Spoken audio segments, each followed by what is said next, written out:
Hi everyone, this is Big Benedict. We're playing Ninja Gaiden Black on Master Ninja difficulty. This is Chapter 4, Imperial City Infiltration. So we have a battle down here, and this is not too particularly hard of a level. It's going to be a level that challenges you somewhat, I would imagine. So there's an X parry right there. Another one right there. This is an item heavy level.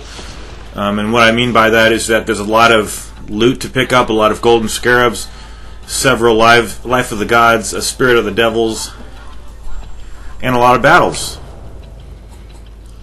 So the thing about the way this differs from Ninja Gaiden Sigma is that there's no save point near the lily door, the door emblazoned with the lily.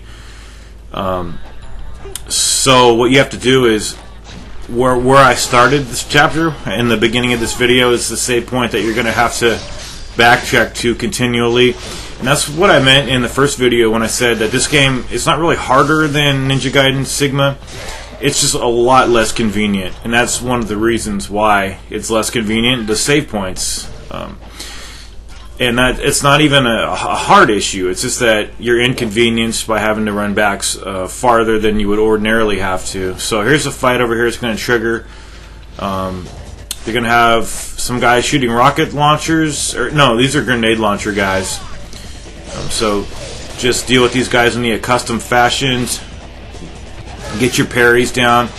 The parry, again, is just when you're blocking, press X or Y. It's a little bit random. But there are certain times when you just know it's not going to work, and if you're blocking and you press X and it's not working, especially on these guys love to grab you, and they also have a kick that's a grab that deals incredible damage. I mean, you could have full life and then you'll be to the point where you need to heal almost with these guys' kick. So there's no boss for this level either. That's another nice thing. And there's a Y parry. So you see that? The guy was out of my line of sight. I'll be showing you guys how to manipulate enemies and kill them without them. Well, the thing is that the enemies, they won't react to you unless you position the camera on them most of the time. So, I mean, in reality, they should be able to see you. You would be in their theoretical line of sight in reality. But so long as you don't move the camera on them, you're fine. And I'll show you that. It'll be exampled a little bit later in this chapter. So now we're going to go through this door. Remember, you can go back and save it if you want to, because this fight here, see that guy, he charges at you every time, so you really got to watch out for that. If you're new to this game, or well, you wouldn't be new to this game if you were playing Master Ninja mode, unless you picked up somebody else's copy, but definitely, you see that kick right there? It takes away a tremendous amount of damage, and I have the Armlet of the Moon equipped too, so that would take even more damage away from me if I didn't have it equipped. If I had the Armlet of the Sun equipped, for instance. So now I'm going over here to open this door and to grab this piece of the stone tablet. We need 3 of those, but I'm just opening this door so I could, every time I go back and save it, I can go through this route here, which avoids that other battle on the other side. So I can come this way every single time and just deal with this battle. And you don't even have to do these battles. Normally, I just do the battles to get money, and then I'll show you. I'll definitely show you where the spots are that you can go to grind for money. But that issue that I said about the saving, that there being no statue by the lily door, there is another statue. There's like a whole section that it got removed from Sigma, and it's in here, and it makes up for the lack of the save point over here, because it is a save point. It's a door on the other side of the handle that controls the drawbridge. So we have a guy with a grenade launcher up here who just shot at me, as you can see, and then we have another guy who's shooting. He just has a regular gun. Now this guy needs to be the priority. And this is a really weird situation, and the last time I did this guide, I didn't know how this all worked, but when I analyzed it back then, I wasn't applying the way that the enemies aren't going to be aggressive if you're not looking at them. And when I mean aggressive, I mean they don't do anything to you. They don't even they don't even respond. It's like they're just pieces of data on the this off screen that have no relevance. So watch out. You got to watch out for those. You really do. I don't think you can shoot them out of the way either. So we just need to take care of this guy up here. One more shot or two should be sufficient to take this guy out. Then we won't need to use the bow and fire arrows at the other guy. You would have to do that if you didn't know how to do the wall run and then press XY to get over to the guy. I think you might have to press XY. Watch as I do this here. I'm equipping the Shurikens. Shurikens can give you more height sometimes. See, I'm going to wall run XY to get up there. I don't know if you have to do that, but it always works for me to do XY. So, okay, so when you're on this cable here, if you were to turn the camera completely around to face the opposite way, you would see two enemies on the other side, and they would start shooting at you. But because my back is to them and the camera's not on them, watch as I drop down here. Watch this. See the enemies when I collect this box here. These enemies right there, they were there the whole time I was crossing that cable, but because I didn't have the camera on them, they weren't inactive. So don't move the camera whatsoever, or they'll shoot you right off that cable. So just take these guys out, and then we collected. I believe that was the Life of the Gods over there. Yeah, it must have been. I have a checklist, so I know all 45 spots for these Life of the Gods. This is another one here. So definitely grab that. And at this juncture in the video, I would also recommend going back to save it. Definitely save it.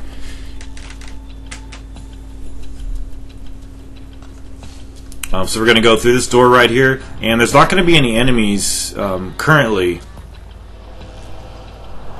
But there is going to be a cutscene over here, and then the enemies will spawn.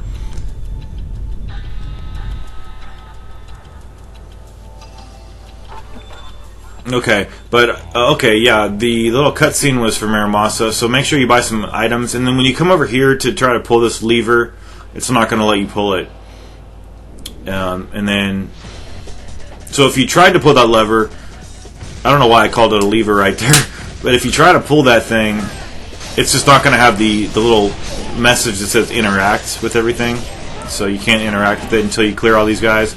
A lot of guys over here. A couple of guys with grenade launchers.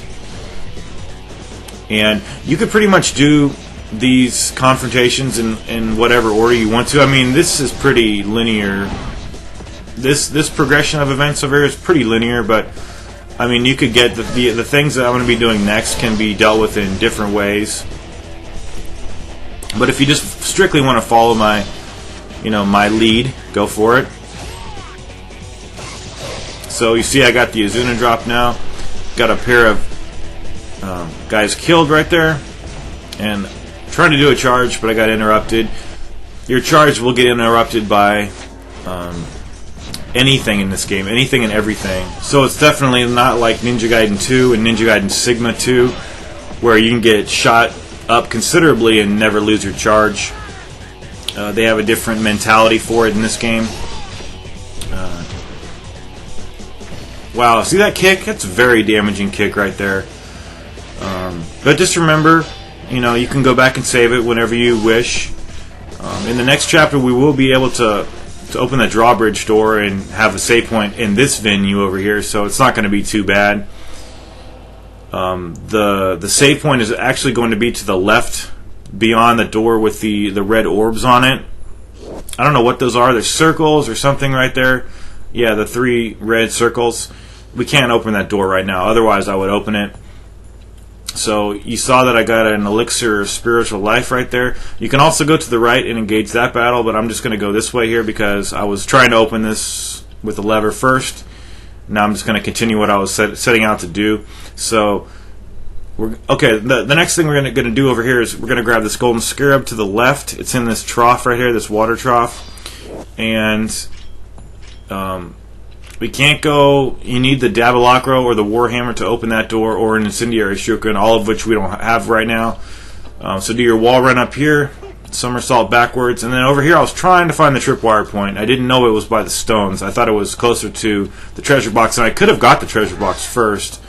But it looks like the tripwire point is like right over here, and you're going to get assaulted here by 2 red ninjas and 1 gray. And this is a hard fight, you know, so early on in the game. So I'm going to use magic because normally the treasure box will give you an assortment of orbs, one of which should be Nimpo. But there was one time in one of my campaigns when it didn't give me any Nimpo.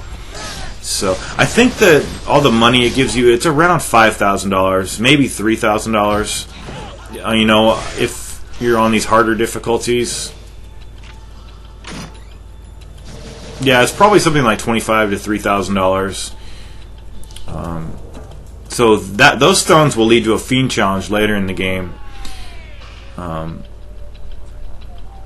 Okay, so over here now we're gonna have some. I think there's just the same assortment of enemies, or maybe it's same enemies. No, it looks like we have 2 grays and 1 red, whereas it was 2 reds and 1 gray last time. So these flame ninjas, as some people like to call them, they're pretty tough. I mean, we saw them in Chapter 1, and I don't know if they had that elemental flame attack that they have here. I honestly don't think that they have it. And I could have got this charge off right here, but the charge just takes way too long to do. And you can minimize it by having the Armlet of Celerity on. But that's something that they withhold from you for a while. The Armlet of Benediction is what you get like last. That's the last armlet you'll get. So now we're going over here. We're going to get a diary and another Golden Scarab.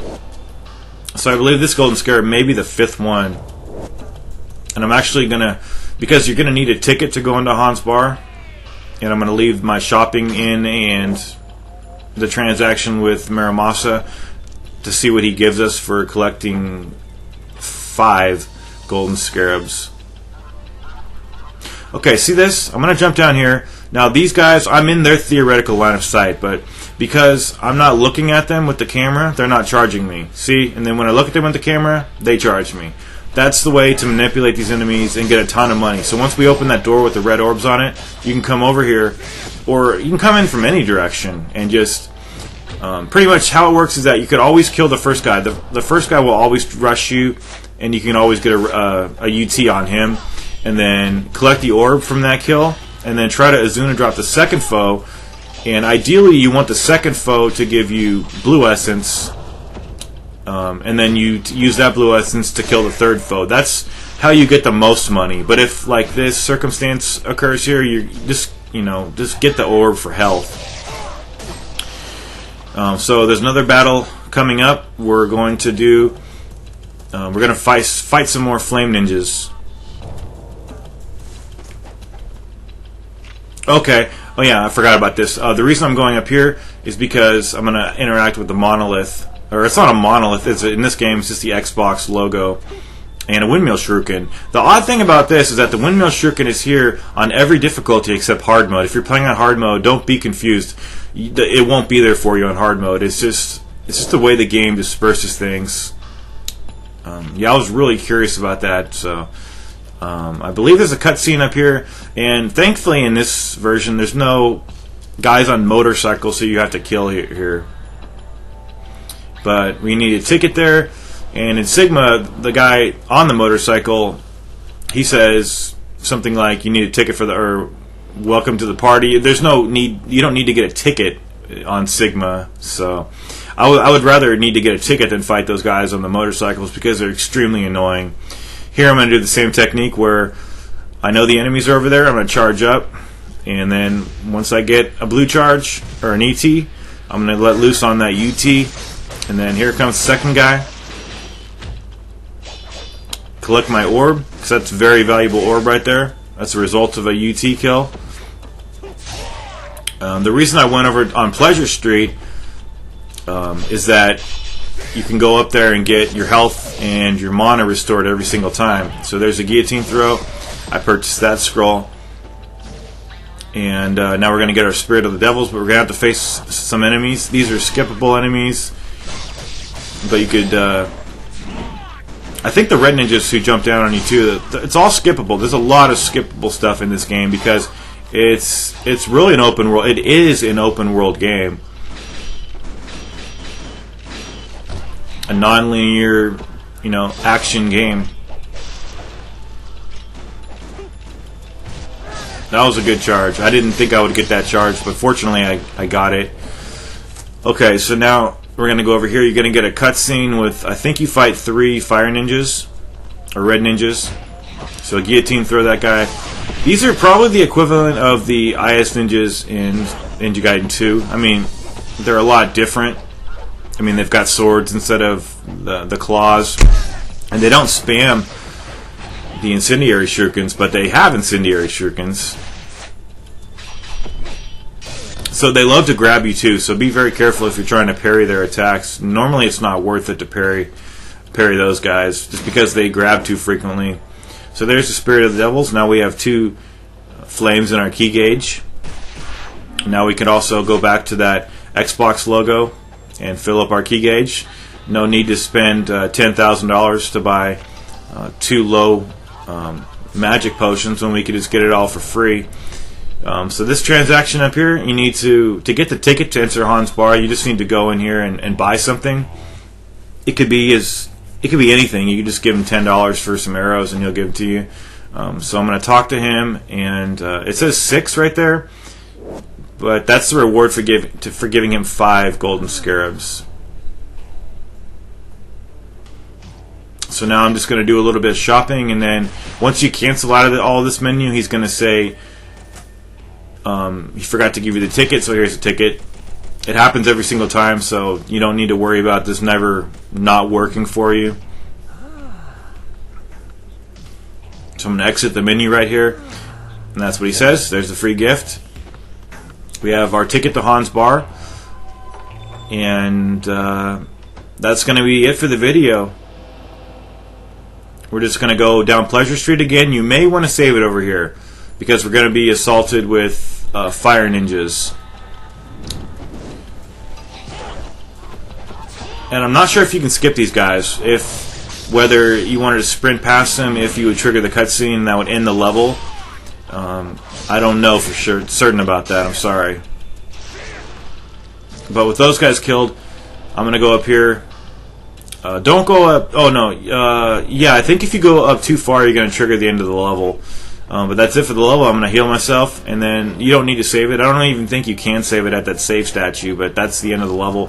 And then once we go to the next chapter, we will be on top of Hans Bar, and there will be a save statue right at the very beginning of the level, so you don't need to worry about potentially losing any progress. So thanks everybody for watching Chapter 4. I will see you in Chapter 5.